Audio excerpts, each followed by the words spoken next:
Shalom, Om Swastiastu. Perkenalkan, nama saya Ninyoman Firda Tridayanti, Stambuk A241-19017, Program Studi Pendidikan Fisika, Fakultas Keguruan dan Ilmu Pendidikan Universitas Tadulako. Pada video kali ini, saya akan menjelaskan materi tentang efek fotolistrik.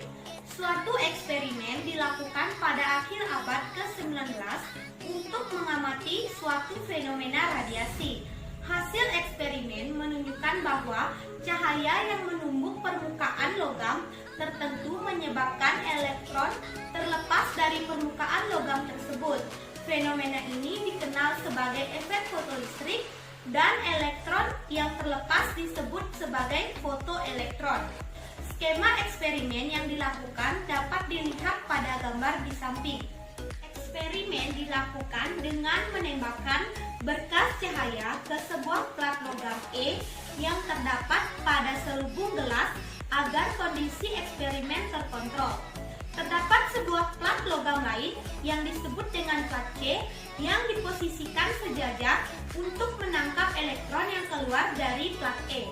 Kedua plat tersebut tersambung dengan sebuah sirkuit di mana terdapat amperemeter untuk membaca aliran elektron dari plat E ke plat C. Dengan arus fotolistrik dengan perbedaan potensial atau voltase yang terbaca dari hasil eksperimen plat E dan plat C untuk dua jenis intensitas cahaya ditunjukkan pada grafik di samping. Saat nilai voltase tinggi, besar arus menunjukkan nilai yang maksimal dan besar arus tersebut tidak dapat bertambah naik. Besarnya arus maksimum dapat bertambah jika intensitas cahaya ditingkatkan. Hal ini terjadi karena semakin tinggi intensitas cahaya yang ditembakkan, maka semakin banyak elektron yang keluar dari plat logam. Ketika besar beda potensial, makin mengecil dan bahkan nilainya sampai minus atau minus V0, ternyata tidak ada arus yang mengalir yang menandakan tidak ada fotoelektron yang mengalir dari plat E ke plat C. Potensial V0 disebut sebagai potensial henti. Dari hasil eksperimen yang dilakukan, ternyata nilai beda potensial tidak bergantung pada intensitas cahaya yang diberikan. Akan tetapi, karena banyaknya muatan fotoelektron yang keluar dari plat.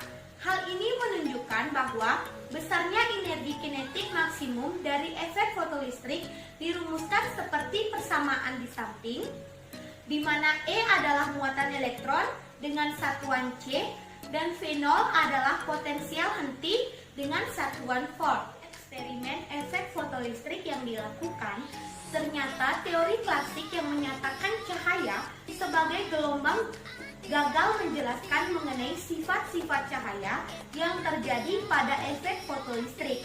Oleh karena itu, teori kuantum Einstein dipakai untuk menjelaskan sifat penting cahaya pada fenomena ini. Selanjutnya, saya menjelaskan mengenai teori kuantum mengenai efek fotolistrik.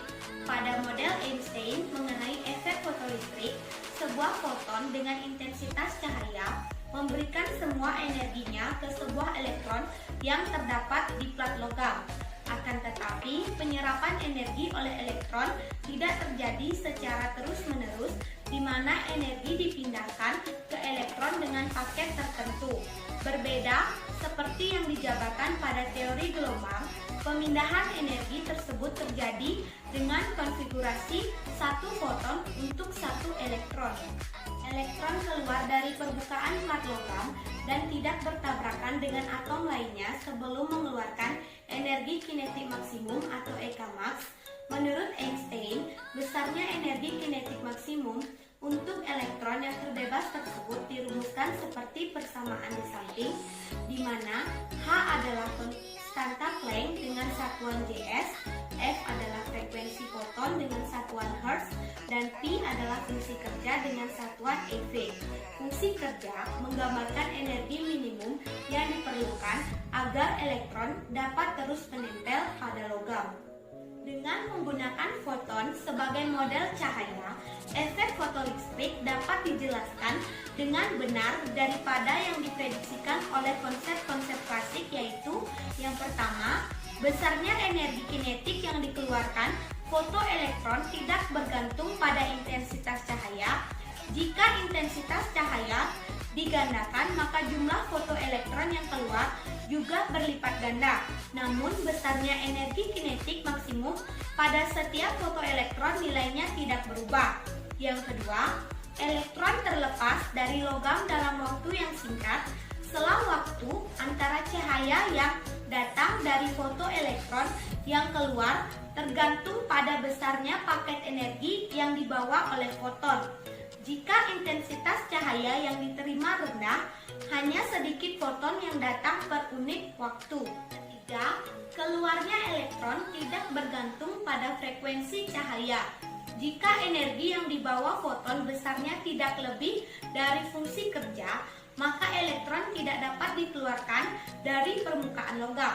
Yang keempat, besarnya energi kinetik maksimum fotoelektron bergantung pada frekuensi cahaya. Sebuah foton dengan frekuensi yang lebih besar membawa energi yang lebih besar dan akan mengeluarkan fotoelektron dengan energi kinetik yang lebih besar dibandingkan dengan foton yang berfrekuensi rendah. Terdapat frekuensi ambang logam, di mana jika frekuensi cahaya berada di bawah frekuensi ambang, maka tidak ada fotoelektron yang terlepas. Frekuensi ambang tersebut berhubungan dengan fungsi kerja yang dapat dilihat pada persamaan di samping, di mana V0 adalah frekuensi ambang dengan satuan Hertz. Besarnya energi kinetik maksimum dari sebuah elektron yang terlepas diformulasikan seperti persamaan di samping.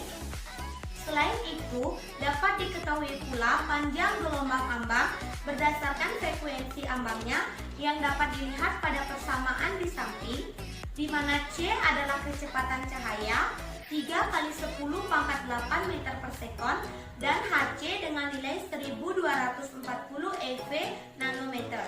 Sebuah permukaan logam natrium diterangi dengan cahaya yang memiliki panjang gelombang 300 nanometer. Tentukan energi kinetik maksimum yang dikeluarkan fotoelektron dan tentukan besar panjang gelombang ambang untuk natrium. Pembahasannya dapat dilihat berikut ini. Nilai fungsi kerja dari berbagai logam. Logam Na, EV-nya sebesar 2,46. Logam Al, EV-nya sebesar 4,08. Logam Fe, EV-nya sebesar 4,50. Logam Cu, EV-nya sebesar 4,70.